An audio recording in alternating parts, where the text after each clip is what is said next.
দর্শক, এই মুহূর্তে লাকসাম স্টেডিয়ামে আছেন বিশেষ প্রতিনিধি আহমেদ সরওয়ার। সরাসরি যুক্ত হচ্ছি তার সাথে।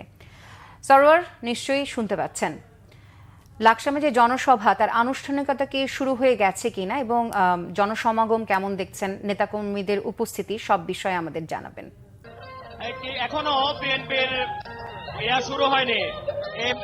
এখন 2টার বেশি বাজে, 2টা বাজে আনুষ্ঠানিকভাবে সমাবেশ শুরু হওয়ার কথা থাকলেও এখন পর্যন্ত বিএনপি মহাসচিব, যিনি আজকের অনুষ্ঠানের প্রধান অতিথি, এই জনসভার সভাপতি, তিনি এখন আসেননি।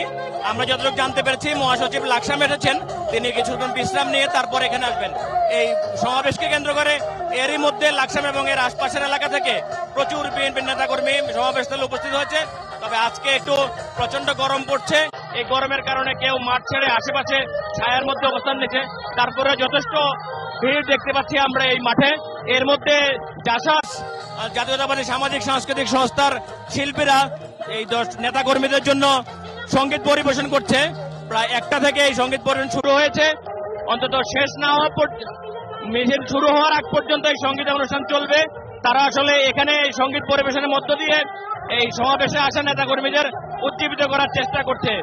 আর আপনাকে বলে রাখি, লাকসাম হচ্ছে সেই উপজেলা, যে উপজেলার 2জন নেতা, হিরু সাইফুল আলম হিরু ও হুমায়ুন, এই 2জনকে 2013 সালে গুম করা হয়েছিল, যাদের সন্ধান এখন পর্যন্ত পাওয়া যায়নি।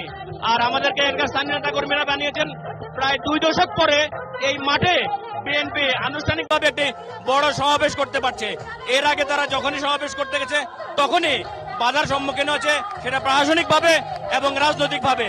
যার কারণে এই 5 আগস্টের পরিবর্তিত পরিস্থিতির উপর থেকে এই প্রথমবারের মতো আজকে তারা একটি সুন্দরভাবে একটি সমাবেশ করবে বলে তারা আশা প্রকাশ করছেন।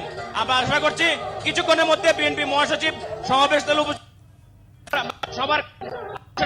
ধন্যবাদ সরওয়ার আপনাকে।